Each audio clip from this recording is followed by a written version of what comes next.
nothing can bring him powerful because I am a woman. More than 130 of 143 countries have gender equality laws. 142 grant equal rights for men and women on property ownership, and 129 have laws preventing women from being sacked while pregnant. Some form of parental leave is offered in almost all countries when women give birth, and in 116 countries daughters have equal inheritance rights as sons. But only in 76 countries have legislation that specifically address domestic violence, and just 57 of them include sexual abuse. 60 countries offer equal pay, and in 10 countries, women are legally bound to obey their husbands. Despite great strides made by the international women's rights movement over many years, women and girls around the world are still married as children or trafficked into forced labor and sex slavery. They are refused to access to education and political participation, and some are trapped in conflicts where rape is perpetrated as a weapon of war. Around the world, deaths related to pregnancy and childbirth are needlessly high, and women are prevented from making deeply personal choices in their private lives. Despite some worrying omissions, the figures reflect a growing acceptance of women's rights. However, getting legislation passed is just one hurdle to improve the lives of women. There is still a huge gulf between what is written on the statute books and women's reality. If you are a woman and want to be on an equal footing with men, it's better to live and work in Belgium, Denmark, France, Latvia, Luxembourg, or Sweden.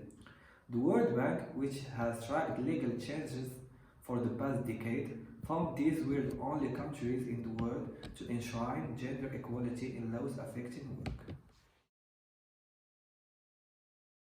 Scandinavian countries are known for being some of the best places in the world for women, and Sweden typically ranks in some of the top spots. Known for its parental leave and overall gender equality, it appears that it would be up there, but is it really? Let's find out. Sweden was ranked as the #1 country in the world for its commitment towards lowering inequality back in 2017.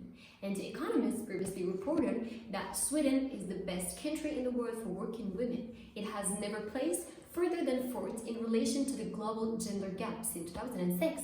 Sweden believes that women and men should have equal rights and power to shape society in their own lives. If you follow Swedish news, it should come as no surprise that Sweden has some of the best maternity leaves in the world.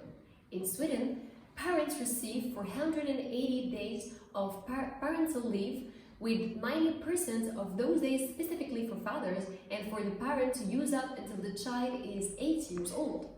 While on leave, parents still receive 80% of their salary, allowing them to financially afford to take the time off to raise their child. By having such a fantastic system for families, women are able to maintain their career and their pay without the fear of potentially losing the job when starting a family.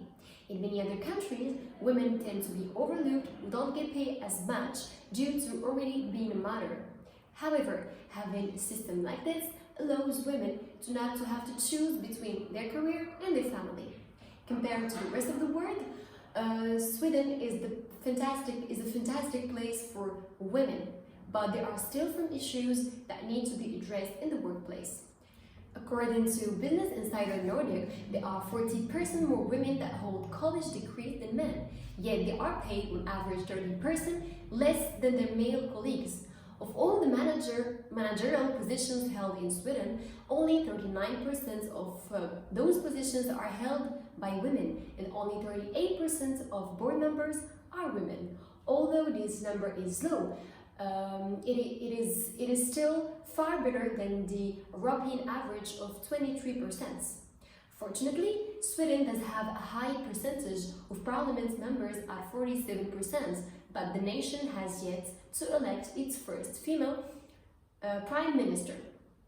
In many ways, Sweden is soaring over the competition when it comes to gender equality and the opportunity. Many women here are involved in male-dominated industries and are still able to work while raising a family.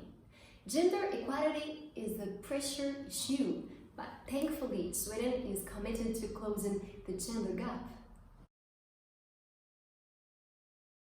As Islam arrived in Morocco, women of Morocco received three types of rights: the right to live, the right to be honored, and the right to be respected as a mother.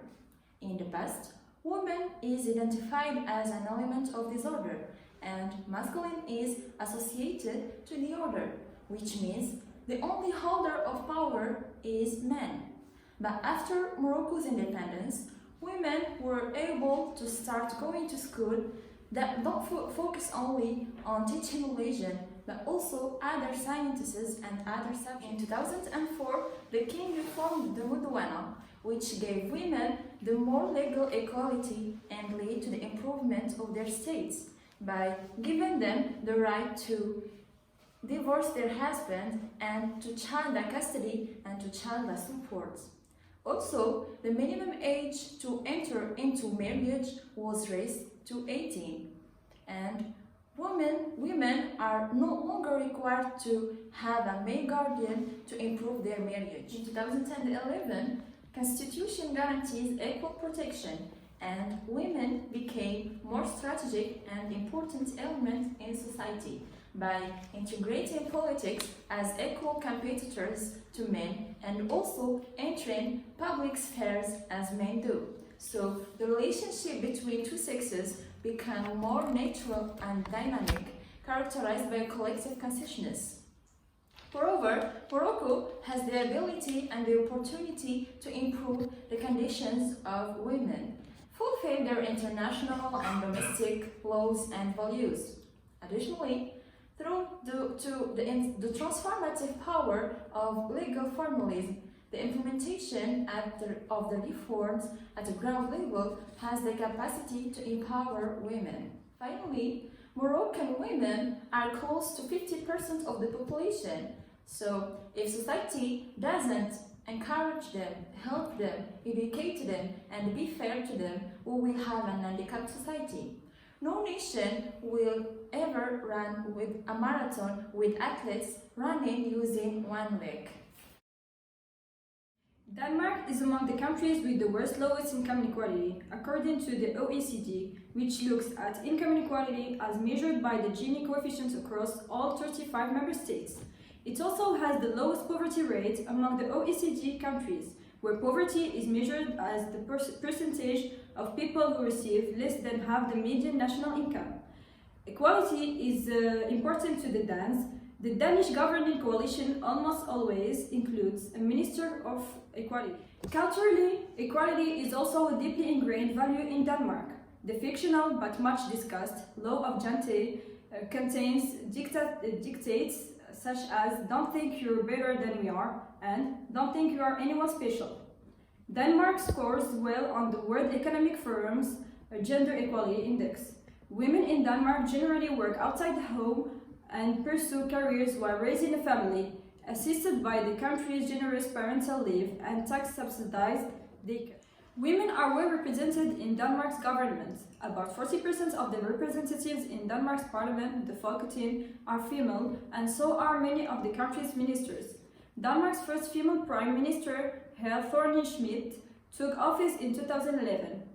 Women's influence in Danish politics is nothing new. In 1924, Nina Bang became the world's first female minister in a country with parliamentary democracy. These Danish women now receive more advanced university degrees than men. Their advancement seems likely to continue in the years ahead. Danish men also benefit from gender equality. They get more time with their families than in many other countries. Parental leave after the birth of a child can be split between parents, and limited work days mean it is often the father who picks up children from daycare and prepares the evening meal. A recent OECD survey showed that Danish men do more housework than in any other country in the world, although they still do slightly less than Danish women. So when it comes to gender equality, women play a prominent role in business, while men get involved in child raising. According to the World Economic Forum, Saudi Arabia ranks 138th out of 144 in terms of gender equality. Saudi's women have been enabled to move independently or make decisions without the permission of a male, who is called wali or guardian, who could be a father, brother, uncle, or a husband.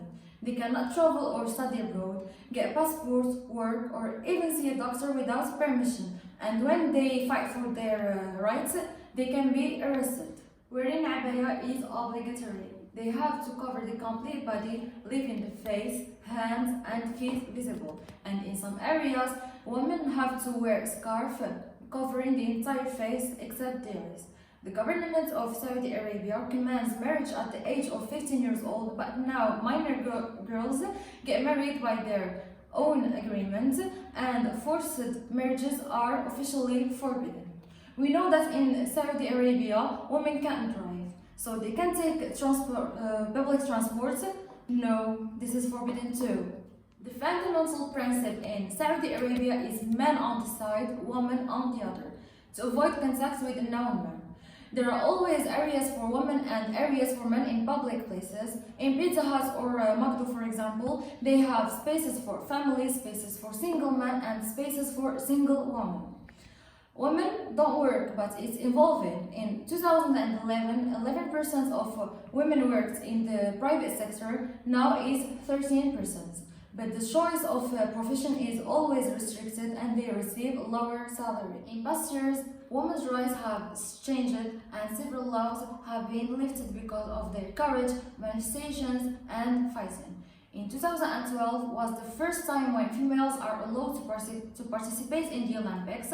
In 2017, women can go to the university and choose a job without male permission.